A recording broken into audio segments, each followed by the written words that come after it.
Kodanad view പോയിന്റിൽ നിന്ന് ഞങ്ങൾ ഊട്ടിയിലേക്ക് യാത്ര തുടർന്നു. കൊത്തഗിരിയിൽ നിന്ന് ഊട്ടിയിലേക്കുള്ള യാത്ര വളരെ മനോഹരമാണ്. ദൊഡ്ഡബെട്ട പീക്കായിരുന്നു ഞങ്ങളുടെ ലക്ഷ്യം. പക്ഷേ വഴിയിൽ തന്നെയുള്ള മറ്റൊരു ടൂറിസ്റ്റ് ഡെസ്റ്റിനേഷനായ ടീ പാർക്കിൽ ഒന്ന് കയറാമെന്ന് ഞങ്ങൾ കരുതി. 40 രൂപയാണ് ഇവിടേക്കുള്ള പ്രവേശന ഫീസ്. വളരെ നീറ്റായി തന്നെ മാനേജ് ചെയ്തിട്ടുള്ള ഒരു ചിൽഡ്രൻ പാർക്ക് നമുക്കിവിടെ കാണാം.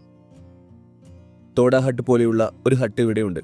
അവിടെ കുറച്ച് ഫോട്ടോസൊക്കെ എടുത്തു ഞങ്ങൾ. തേയില നുള്ളാനുള്ള ഒരു കോസ്റ്റ്യൂം എടുത്ത് തേയിലത്തോട്ടത്തിനുള്ളിൽ പോയി ഫോട്ടോഷൂട്ട് നടത്തി. 200 രൂപയാണ് ഈ കോസ്റ്റ്യൂം ഇടാൻ വേണ്ടി അവർ വാങ്ങിയത്. ഊട്ടിയിലെ നല്ലൊരു സ്കാമാണിത്.